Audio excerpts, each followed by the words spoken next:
So this vlog is extremely special ನನಗೆ. ಯಾಕೆಂದರೆ ನಾನೊಂದು ಸ್ಪೆಷಲ್ ವ್ಯಕ್ತಿಯ ಬಗ್ಗೆ ಈ ವ್ಲಾಗ್ನ ಮಾಡ್ತಾ ಇದ್ದೀನಿ.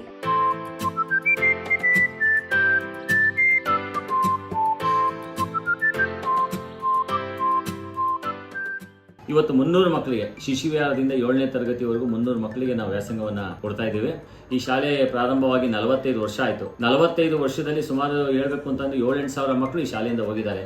ಸುಮಾರು ಈ ಬೈರಸಂದ ಜಾಗದಲ್ಲಿ ಇರ್ತಕ್ಕಂತಹ ದೇವಾಲಯಗಳಲ್ಲಿ ಆಂಜನೇಯ ದೇವಸ್ಥಾನ ಆಗಿರ್ಬೋದು, ಶಿವನ ದೇವಸ್ಥಾನ ಆಗಿರ್ಬೋದು, ಪಾರ್ಕ್ನಲ್ಲಿ ಇಂಥ ಕಡೆ ಮಕ್ಕಳನ್ನೆಲ್ಲ ಕುಂಡಿಸ್ಕೊಂಡು ಶಾಲೆಯನ್ನು ನಾವು ನಡೆಸ್ಕೊಂಡು ಬರ್ತಾ ಇದ್ದೋ. ಎಲ್ಲೋ ಒಂದು ಕಡೆ ನಮಗೆ ಬೇಜಾರೇನು ಅಂತಂದರೆ, ನಮ್ಮ ಜೊತೆಯಲ್ಲಿ ಕೈ ಜೋಡಿಸಿದಂತಹ ಆತ್ಮೀಯ ಮಿತ್ರರಾಗಿರ್ತಕ್ಕಂಥ KM ಶಂಕರಪ್ಪನವರು 2000 ಇಸ್ವಿನಲ್ಲಿ ಅವರು ದೈವಾಧೀನರಾದರು. ಅಂಥವ್ರು ನನ್ನ ಜೊತೆ ಇದ್ದಿದ್ದರೆ ಇವತ್ತು ನಾವು ಹೇಳ್ಬೇಕು ಅಂತಲೇ ಈ ಶಾಲೆನ ಒಂದು ಯೂನಿವರ್ಸಿಟಿನೇ ನಾನು ಮಾಡಿಬಿಡ್ತಾ ಇದ್ದೆ. ಏಕೆಂದರೆ ಅಂತಹ ಮಿತ್ರನನ್ನು ಕಳ್ಕೊಂಡು ಇವತ್ತು ನಮಗೆ ಭಾರಿ ಬೇಸರ ಆಗ್ತದೆ. ಆ ಆತ್ಮೀಯ ಮಿತ್ರನ ಆಶೀರ್ವಾದ ನಮ್ಮ ಶಾಲೆ ಮೇಲೆ ಇದ್ದೇ ಇರ್ತದೆ ಅಂತ ನಾನು ತಿಳ್ಕೊಂಡಿದ್ದೀನಿ.